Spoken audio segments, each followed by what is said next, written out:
नमस्कार मंडळी, स्वागत आहे तुमचं सगळ्यांचं आपल्या लाडक्या यूट्यूब चॅनलमध्ये। तर आजच्या व्हिडिओमध्ये आपण जाणून घेणार आहे तुमच्या आवडत्या मालिकेची संपूर्ण अपडेट। त्याच्यामुळे व्हिडिओ शेवटपर्यंत बघा। व्हिडिओ नसेल तर व्हिडिओ लाईक करा आणि चॅनलला सबस्क्राईब करायला विसरू नका। हरीशने मोडला आता चक्क पारूसोबतचं लग्न। तर नेमकं काय घडतं चला संपूर्ण अपडेट जाणून घेऊया। तर हरीशने चक्क आता लग्न मंडप सोडून आता हरीश गायब झालेला आहे।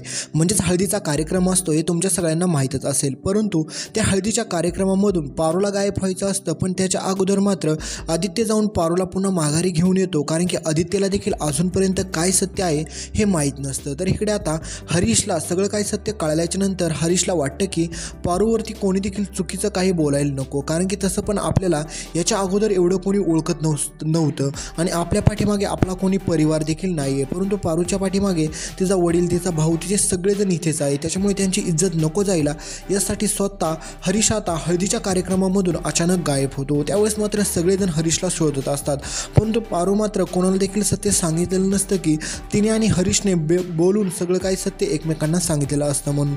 तर इकडे आता आदित्यला खूप टेन्शन आलेलं असतं, कारण की आदित्यला वाटतं की पारूचं एवढ्या दिवसानंतर पुन्हा लग्न जुळून आलेलं होतं आणि खूप चांगलं देखील चाललं होतं सगळं, पण अचानक हा हरीश का निघून गेला। त्यावेळेस मात्र आदित्य खूप रडतो आणि शेवटी आदित्य हा पारूला जाऊन सत्य विचारतो आणि म्हणतो की खरं खरं सांग पारू, तुला काहीतरी हरीशला सांगायचं होतं आणि तू काय सांगितलं हरीशला, आणि हरीश असा अचानक हळदीतून का निघून गेला, तू आमच्यापासून काही लपवते असं का वाटतंय मला।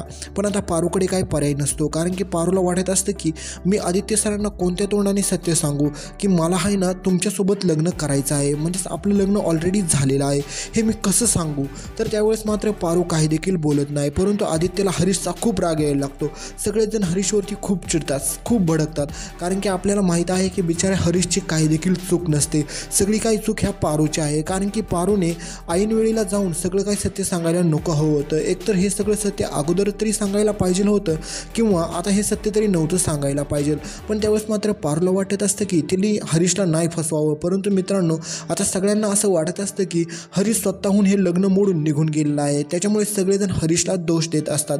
तर मित्रांनो तुम्हाला काय वाटतं, ह्या सगळ्यामध्ये कोणाची चूक आहे, हरीश की पारू, हे कमेंट करून सांगायला विसरू नका। आणि मित्रांनो ज्यावेळेस मात्र आदित्यला कळेल की पारू जे जाहिरातील ते लग्न खरं मानते, त्यावेळेस मात्र आदित्य हा पारूला बायको म्हणून स्वीकारेल का नाही हे कमेंट करून सांगायला विसरू नका। भेटूया पुढील अपडेटमध्ये, तोपर्यंत व्हिडिओ लाईक करा, आपल्या चॅनलला सबस्क्राईब करायला विसरू नका। आतापासून लेटेस्ट रोज अपडेट येतील। आणि हो मित्रांनो, तुम्हाला सूर्यदादाची मालिका आवडते का नाही हे कमेंट करून सांगायला विसरू नका। धन्यवाद।